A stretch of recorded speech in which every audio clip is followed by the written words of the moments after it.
بس یہی میری فکر تھی۔ کہتے ہیں گھر میں اگر بڑی نند ہو اور وہ شادی شدہ بھی ہو تو اس سے زیادہ کوئی مشکل چیز نہیں ہوتی، اور اگر وہ عورت وقتی طور پر اپنے میکے آ جائے تو پورے گھر کی فضا بدل جاتی ہے۔ میری بڑی نند کی شادی کو کئی سال گزر چکے تھے۔ وہ اپنے گھر میں رہتی اور کبھی کبھار اپنے ماں باپ سے ملنے آتی، لیکن اب کی بار اس کا آنا وقتی نہیں تھا، کیونکہ اس کا شوہر دبئی چلا گیا تھا اور جاتے ہوئے اسے اپنے 4 بچوں کے ساتھ ہمارے گھر میں چھوڑ گیا تھا۔ اس دن کے بعد سے میری زندگی جیسے کسی تنگ گلی میں قید ہو کر رہ گئی تھی۔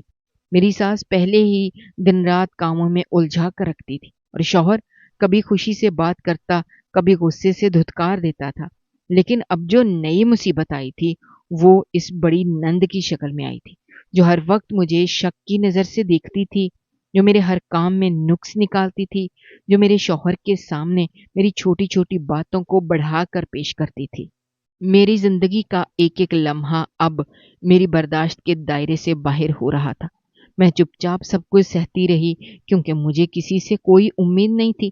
شوہر کا رویہ بھی دن بدن سرد ہوتا جا رہا تھا۔ اب تو وہ مجھ سے سیدھی بات بھی کم ہی کرتا تھا۔ جب بھی بولتا یا تو حکم دینے کے لیے یا جھگڑنے کے لیے، اور میں بنا کچھ بولے سب کچھ سہ لیتی تھی۔ ایک دن اچانک ایک خبر آئی کہ میرے شوہر کے کام کی جگہ پر آگ لگ گئی ہے، اور وہ اور اس کے ساتھی اس آگ میں جھلس گئے اور ان کی لاشیں بھی نہیں مل سکی۔ یہ خبر سنتے ہی میرے قدموں تلے سے زمین نکل گئی، آنکھوں کے سامنے اندھیرا چھا گیا۔ مجھے کچھ سمجھ نہیں آیا کہ کیا کروں، کہاں جاؤں، کیسے خود کو سنبھالوں، کیونکہ یہ وہ انسان تھا جس کے ساتھ میں نے 6 سال گزارے تھے، اور اب وہ اچانک ہی ہمیشہ کے لیے چلا گیا۔ گھر کے سب لوگ بھی اس خبر سے ہل کر رہ گئے تھے، لیکن کچھ دیر بعد سب کی نظریں مجھ پر ایسے ہو گئیں جیسے میں اس حادثے کی ذمہ دار ہوں۔ سب نے کہنا شروع کر دیا، یہ منحوس ہے، اس کی نحوست کی وجہ سے یہ سب کچھ ہوا ہے۔ اگر یہ نہ ہوتی تو ہمارا بیٹا سلامت ہوتا۔ کسی نے یہ نہیں سوچا کہ اگر میں واقعی منحوس ہوتی تو پچھلے 6 سالوں میں کچھ کیوں نہ ہوا۔ سب نے میری باتوں کو نظر انداز کیا، سب نے مجھے تنہا کر دیا۔ 1 ڈیڑھ ہفتہ مجھے رونے کے لیے دیا گیا، اس کے بعد مجھ سے پھر وہی کام کروائے جانے لگے جیسے میں کسی مشین کی طرح ہوں۔ میری زندگی کا مقصد بس دوسروں کی خدمت کرنا ہے، لیکن اس سب میں میری عزت مکمل طور پر ختم ہو چکی تھی۔ اب میرے پاس صرف میری بیٹی تھی، جو میری آخری امید تھی، میری زندگی کا واحد سہارا۔ لیکن ایک دن ایسا آیا جب میری برداشت کا پیمانہ لبریز ہو گیا۔ میری طبیعت بہت خراب تھی، مجھے بخار تھا، سر درد سے پھٹا جا رہا تھا، اور اسی دن میری بیٹی کو بہت زور کی بھوک لگی ہوئی تھی۔ اس نے دوپہر کا کھانا بھی ٹھیک سے نہیں کھایا تھا، اور شام کے وقت وہ بار بار کہہ رہی تھی مجھے کھانا چاہیے۔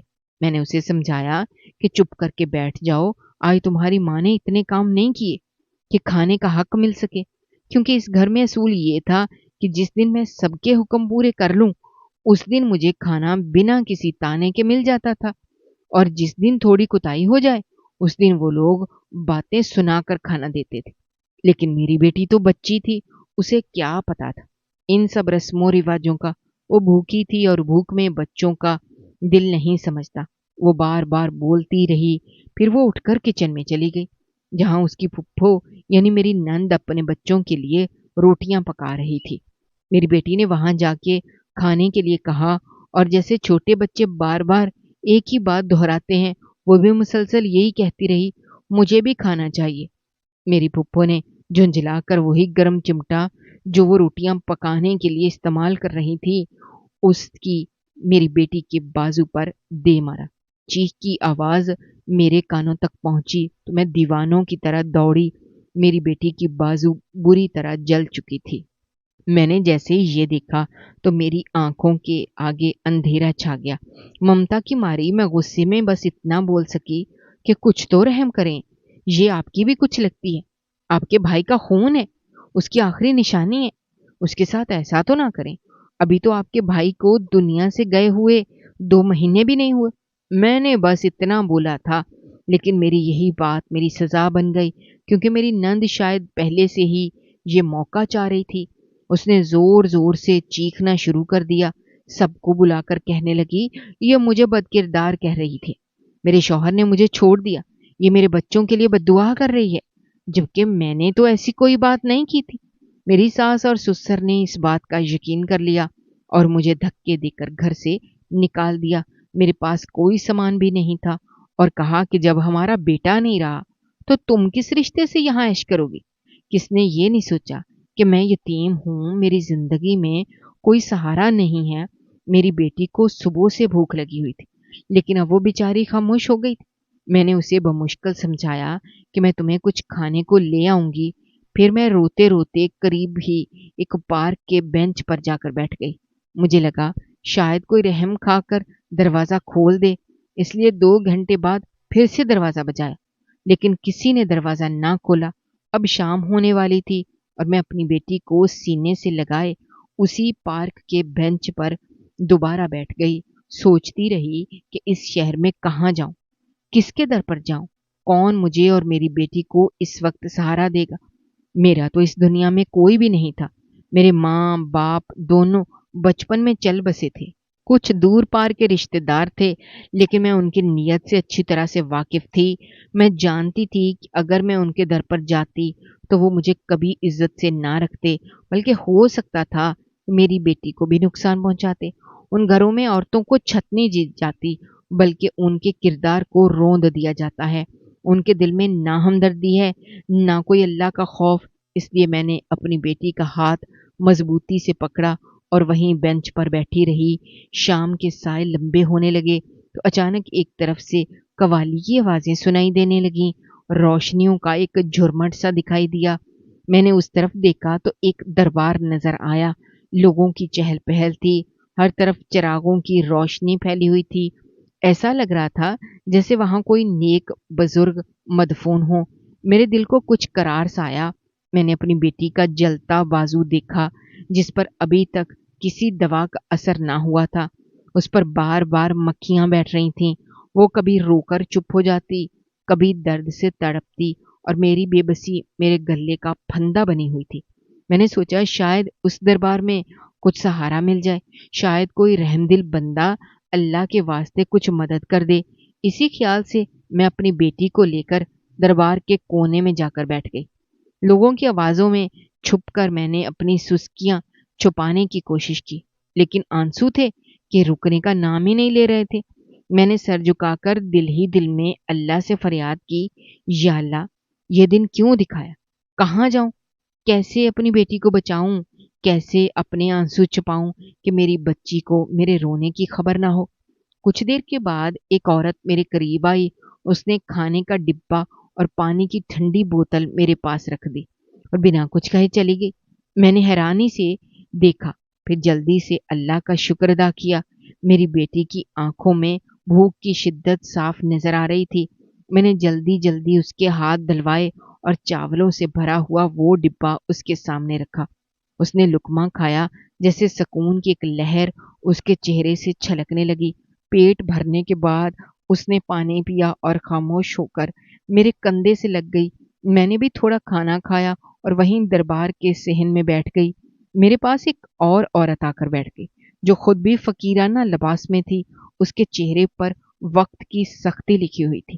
میں نے اسے دھیرے سے پوچھا، کیا یہاں رات گزاری جا سکتی ہے؟ وہ کہنے لگی، بہن یہاں کچھ لوگ رات گزارتے ہیں، لیکن وہ فقیر اور غریب لوگ ہوتے ہیں جن کو دربار والے کبھی برداشت کر لیتے ہیں، لیکن عورتوں کے لیے یہ جگہ محفوظ نہیں ہے۔ تمہارے ساتھ چھوٹی بچی ہے، یہاں رات گزارنا خطرناک ہو سکتا ہے۔ میں نے اسے سر ہلا کر جواب دیا اور کہا، ہاں مجھے پتا ہے، لیکن میرے پاس اور کوئی جگہ نہیں ہے۔ وہ عورت تھوڑی دیر خاموش رہی، پھر اس نے دھیرے سے پوچھا، بہن کیا ہوا ہے؟ میں نے نظریں جھکا لی اور کہا، کچھ نہیں، یوں ہی حالات خراب ہو گئے ہیں۔ میں نے پوری بات اس لیے نہیں بتائی کہ اس دنیا میں ہر کسی کو اپنے درد کی قیمت بتانا مناسب نہیں ہوتا، کیونکہ کچھ لوگ ہمارے زخموں پر مرہم نہیں نمک لگاتے ہیں۔ لیکن وہ عورت اچھی تھی۔ جاتے جاتے اس نے میرے ہاتھ میں 100 روپیہ رکھ دیا اور خاموشی سے چلی گئی۔ میں نے دل میں اس کا شکریہ ادا کیا۔ رات ہونے لگی تو میں نے وہ 100 روپیہ لے کر دربار کے ساتھ والے چھوٹی سی دکان سے 2 پیکٹ بسکٹ خرید لیے اور مچھروں سے بچنے والا لوشن، کیونکہ وہ جگہ ایسی تھی کہ مچھر بہت تھے۔ میں نے دکان والے سے یہ بھی پوچھا کہ اس زخم پہ لگانے کے لیے کوئی دوا مل جائے گی؟ اس نے کہا دوائی 450 کی ٹیوب ہے، اگر لینی ہے تو انہوں نے میرے پاس اتنے پیسے کہاں تھے، اس لیے میں چپ کر گئی۔ میری بیٹی کا پیٹ تو بھر گیا تھا، لیکن جہاں میں بیٹھی تھی وہ جگہ رات گزارنے کے لیے مناسب نہیں تھی۔ وہاں آس پاس کچھ لڑکے کھڑے تھے جو بار بار میری طرف دیکھ رہے تھے۔ وہ پچھلے 2-3 گھنٹے سے وہیں موجود تھے اور کہیں جا بھی نہیں رہے تھے۔ ان کی نظریں بار بار مجھ پر رک جاتی تھیں اور جب میں ان کی طرف دیکھتی تو وہ فوراً نظریں پھیر لیتے تھے۔ مجھے ان کی حرکات سے ڈر لگنے لگا تھا، دل گھبرا رہا تھا کہ کہیں کچھ غلط نہ ہو جائے۔ میں اپنی بچی کو سینے سے چمٹائے بیٹھی رہی، دعا کرتی رہی کہ اللہ مجھے اور میری بچی کو اس رات سے خیریت سے گزار دے۔ مجھے اس عورت نے کہا تھا کہ یہاں رات گزارنا محفوظ نہیں ہے، اور میں نے اس کی بات کو سنجیدہ نہ لیا کیونکہ میرے پاس اور کوئی راستہ بھی نہیں تھا۔ میری بیٹی سو رہی تھی لیکن میں نے اسے بمشکل گود میں اٹھایا۔ وہ بیچاری صرف 4.5 سال کی تھی، لیکن مسلسل بھوکی پیاسی رہنے کی وجہ سے بہت کمزور ہو گئی تھی۔ اس کے جسم پر گوشت کم اور ہڈیاں زیادہ تھیں، ہڈیاں نمایاں ہو گئی تھیں۔ میں نے اسے اپنی گود میں اٹھایا اور وہاں سے نکل پڑی۔ میری گود میں پڑی وہ بچی جو ابھی تھوڑی دیر پہلے بسکٹ کھا کر سکون سے سو گئی تھی، وہ مجھے بوجھ نہیں لگ رہی تھی بلکہ میری جان کا واحد سہارا تھی۔ لیکن یہی میری غلطی تھی کیونکہ وہ چاروں لڑکے شاید اسی لمحے کے انتظار میں تھے کہ میں اس جگہ سے ہٹوں۔ جیسے میں دربار کے باہر نکلی، سنسان گلی کی طرف مڑی تو وہ میرے پیچھے ہو لیے۔ ان کے قدموں کی چاپ سنائی دی، ان کی آوازیں میرے کانوں میں گونجنے لگیں، وہ آوازیں جو کسی بھی عورت کے لیے تیز دھار چھری سے کم نہیں ہوتے۔ کبھی کوئی کہتا ادھر آؤ، تو کبھی کوئی کہتا کہاں جا رہی ہو، تو کبھی کوئی اور گھٹیا جملہ۔ میری شادی بھی تو صرف 16 یا 17 سال کی عمر میں ہوئی تھی، اور 6 سال گزرنے کے بعد بھی میں اتنی ہی جوان لگتی تھی کہ ایسے درندے میری طرف للچائی نظروں سے دیکھتے۔ ان کے لیے عورت کی عمر، اس کا قد کاٹ، اس کا دکھ سکھ کچھ معنی نہیں رکھتے، ان کے لیے صرف جسم معنی رکھتا ہے۔ میں تیز قدموں سے چلنے لگی لیکن ان کے قدم میرے پیچھے تھے۔ یہ میرے لیے ایسا بن گیا تھا جیسے کوئی برا خواب ہو جس سے جاگنے کو دل کرے، لیکن آنکھ کھلے تو سکون ملے کہ سب ٹھیک ہے، لیکن آنکھ کھل نہیں رہی تھی کیونکہ یہ خواب نہیں، حقیقت تھی۔ ایک ایسی حقیقت جو کرب اور اذیت سے بھری ہوئی تھی، جسے آنکھ بند کر لینے کو دل کرے لیکن آنکھ بند کروں تو بھی سکون نہ ملے۔ ایک موڑ مڑتے ہی مجھے ایک بہت بڑا اور عالیشان بنگلہ دکھائی دیا جس کا دروازہ کھلا ہوا تھا اور گیٹ کے باہر ایک گارڈ کرسی پر سو رہا تھا۔ میں نے موقع غنیمت جانا اور بنا آواز کیے اندر داخل ہو گئی، مرکزی دروازے کو دھکا دیا اور اندر کی طرف بھاگ گئی۔ گارڈ کی آنکھ کھل گئی تھی جب وہ لڑکے بھی اس طرف آئے تو اس نے انہیں روک دیا، غصے سے کہا کون ہو، کہاں جا رہے ہو، دفع ہو جاؤ یہاں سے۔ گارڈ نے انہیں بھگا دیا اور میں مرکزی دروازے سے اندر داخل ہو چکی تھی، لیکن اندر جو منظر میری آنکھوں کے سامنے تھا وہ میرے پیروں تلے سے زمین نکال دینے والا تھا۔ ایک نہایت شاندار صوفے پر میرا شوہر بیٹھا ہوا تھا اور اس کے ساتھ ایک نہایت خوبصورت عورت براجمان تھی۔ دونوں آپس میں خوش گپیوں میں مصروف تھے اور انداز ایسا تھا جیسے ایک دوسرے کے بہت قریب ہوں۔ مجھے دیکھ کر میرا دل دھک سے رہ گیا۔ وہی شوہر جس کی موت پر میں نے ماتم کیا تھا، جس کی جدائی میں اپنے جسم اور روح کو گھلا دیا، وہ میرے سامنے زندہ بیٹھا تھا، اور وہ بھی کسی اور عورت کے ساتھ بغل گیر تھا۔ میں اپنی جگہ پر ساکت کھڑی تھی، نہ آگے بڑھ سکتی تھی نہ پیچھے ہٹ سکتی تھی۔ میری بیٹی جو اب تک میرے گلے سے لگی سو رہی تھی وہ جاگ گئی تھی۔ اس نے آنکھ کھول کر ارد گرد دیکھا اور اچانک بھاگ کر اپنے باپ سے لپٹ گئی۔ بابا آپ کہاں چلے گئے تھے؟ میرے شوہر نے اپنی بیٹی کو گود میں لیا۔ جیسے اس کے بازو پر نظر پڑی جو جلا ہوا تھا تو وہ تڑپ اٹھا اور مجھ سے پوچھنے لگا یہ کیا ہوا ہے؟ میں نے کہا آپ کی بہن نے اسے جلایا ہے۔ یہ سن کر وہ جیسے ہوش میں آ گیا، بیٹی کو گود میں لیا، فوراً گاڑی کی چابی نکالی اور باہر کی طرف بڑھ گیا۔ وہ عورت جو اس کے ساتھ بیٹھی تھی چلانے لگی کہاں جا رہے ہو، کون ہے یہ عورت؟ لیکن میرے شوہر نے کوئی جواب نہ دیا۔ وہ چپ چاپ بیٹی کو لے کر اسپتال کی طرف نکل گیا۔ اسپتال والوں نے کہا زخم بہت نازک جگہ پر ہے، جلے ہوئے زخم پر ابھی پٹی نہیں کی جا سکتی، لیکن دوا لگا دی گئی اور درد کم کرنے کے لیے انجیکشن بھی لگا دیا گیا۔ تاکہ بچی کو کچھ سکون مل جائے۔ میری بیٹی سکون سے سو گئی۔ میں نے اپنے شوہر کو غور سے دیکھا۔ اس نے مہنگے کپڑے پہنے ہوئے تھے، ہاتھ میں قیمتی گھڑی تھی، بال سیٹ تھے، چہرہ چمک رہا تھا۔ وہ دیکھنے میں پہلے سے زیادہ خوبصورت لگ رہا تھا۔ اس نے میری طرف دیکھا اور کہا، کہاں سے آ رہی ہو تم؟ تمہیں تو گھر پہ ہونا چاہیے تھا۔ تمہیں کچھ ہوا تو نہیں ہے؟ میں نے ایک ٹھنڈی سانس لے کر کہا، اپنی عزت بچا کر آ رہی ہوں۔ یہ سن کر وہ جیسے تڑپ اٹھا۔ میرے شوہر نے اب میری طرف دیکھا تھا، لیکن میں تو تب سے ہی اسے مسلسل دیکھ رہی تھی جب سے اس کی شکل سامنے آئی تھی۔ میری نظریں اس کے چہرے پر جمی ہوئی تھیں۔ دل میں کہیں ایک خاموش خوشی تھی کہ وہ زندہ ہے، سلامت ہے، اپنے قدموں پر کھڑا ہے، لیکن ساتھ ہی ساتھ دل کے کونے میں ایک چبھتی ہوئی تکلیف بھی تھی، کیونکہ اس کی خاموشی، اس کا مجھ سے دور رہنا، اس کی غیر موجودگی کا مطلب اب سمجھ آ رہا تھا۔ وہ میری طرف دیکھ کر کہنے لگا، مجھے معاف کر دو، مجھ سے بہت بڑی غلطی ہوئی ہے، لیکن میں مجبور تھا۔ میں ہمیشہ سے امیر ہونا چاہتا تھا، اور اس جوائنٹ فیملی میں رہتے ہوئے مجھے لگتا تھا کہ میں کبھی ترقی نہیں کر پاؤں گا۔ میں نے تم سے شادی اپنی مرضی سے نہیں کی تھی، مجھے تم پسند نہیں تھی، میری شادی تم سے زبردستی کر دی گئی تھی، اس لیے میں نے وہ راستہ چنا جس سے میں آزاد ہو سکوں اور اپنی مرضی کی زندگی جی سکوں۔ اس لیے میں نے سب کو یہی کہا کہ میں دنیا سے جا چکا ہوں، حالانکہ میں زندہ تھا، اور میں نے ایک جوان، خوبصورت اور بہت زیادہ امیر عورت سے شادی کر لی۔ لیکن اس نے میرے سامنے شرط رکھی کہ اگر تمہیں میرے ساتھ رہنا ہے تو تمہیں اپنے پرانے خاندان، اپنے رشتہ داروں، اپنی بیوی اور اپنی بیٹی سب سے ناتا توڑنا ہوگا۔ اگر میں سب کو بتا دیتا کہ میں زندہ ہوں لیکن ان سے نہیں ملتا تو وہ کسی نہ کسی دن میرے سامنے آ ہی جاتے۔ اس لیے میں نے مکمل طور پر جھوٹ بول دیا اور یوں ظاہر کر دیا کہ میں دنیا میں نہیں رہا۔ میں اس بات کی سن کر خاموشی سے اسے دیکھتی رہی۔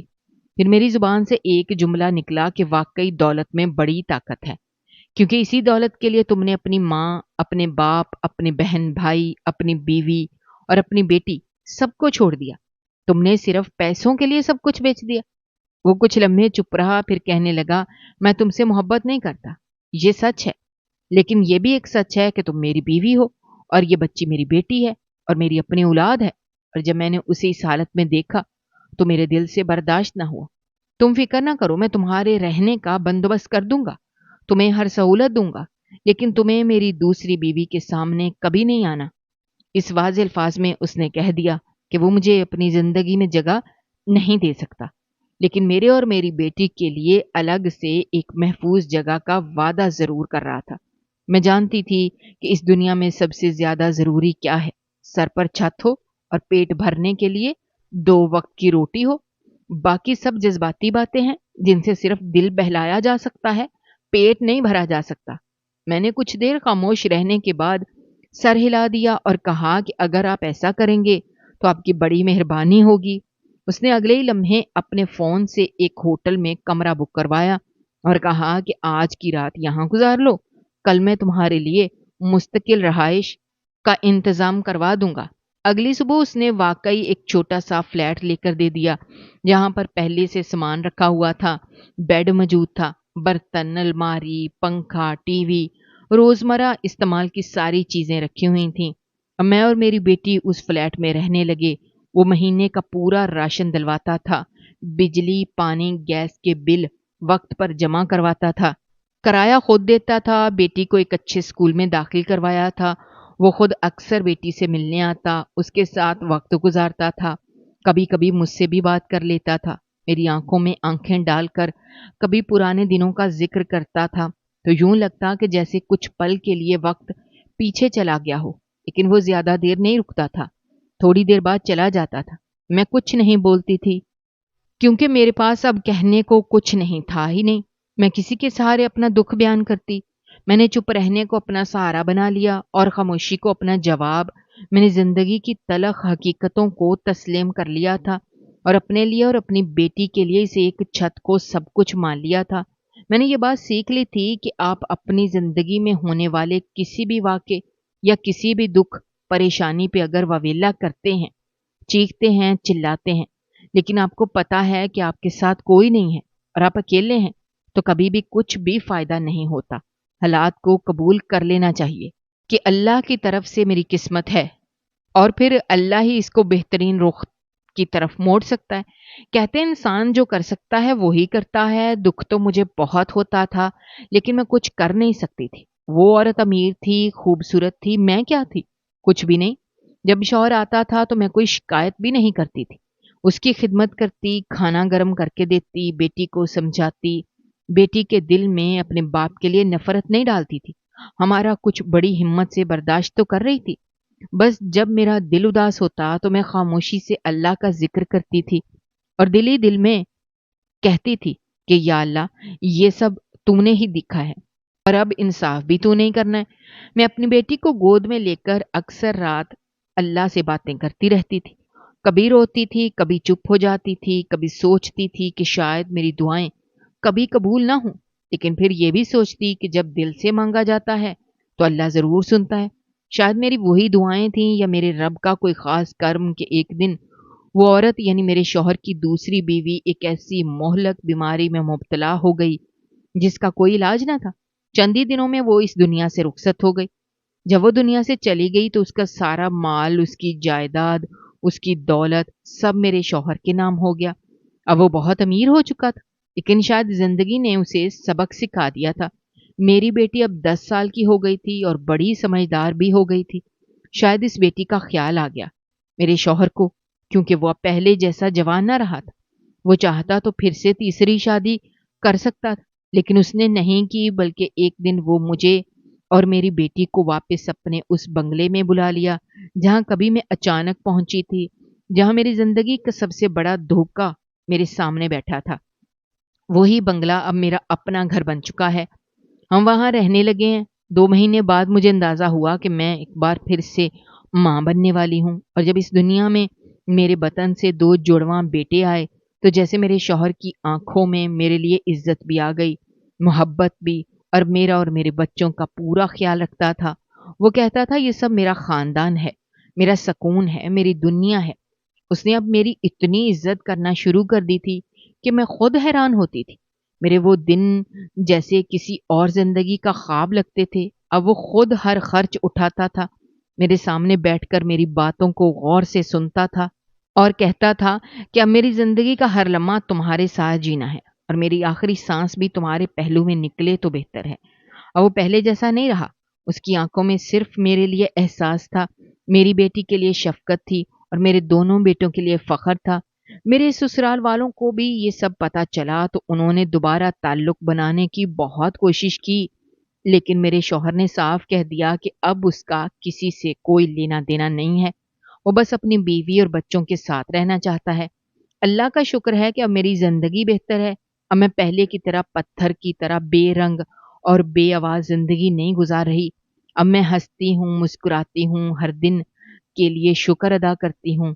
زندگی کبھی کبھی سیدھی لکیر کی طرح نہیں چلتی، اس میں اتار بھی آتے ہیں، چڑھاؤ بھی آتے ہیں، دھوکے بھی ملتے ہیں، سچائیاں بھی سامنے آتی ہیں، اور جو لوگ صبر کرتے ہیں، اللہ پر یقین رکھتے ہیں، ان کے لیے کبھی نہ کبھی راستے کھلتے ہیں۔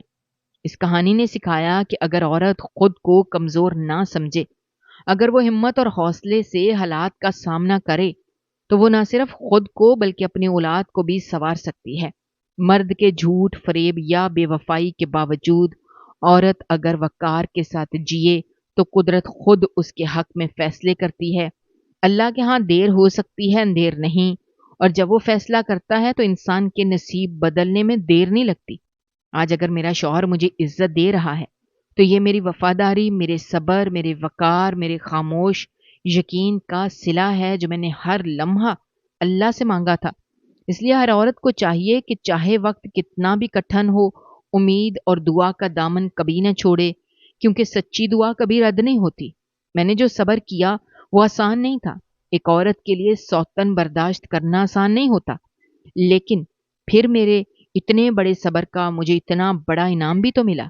ناظرین، ہماری آج کی یہ کہانی آپ کو کیسی لگی کمنٹ باکس میں اپنی رائے کا اظہار کرنا مت بھولیے گا، اور اگر آپ ہمارے چینل پر نئے ہیں تو چینل کو سبسکرائب کرنا بھی مت بھولیے گا۔ شکریہ، اللہ حافظ۔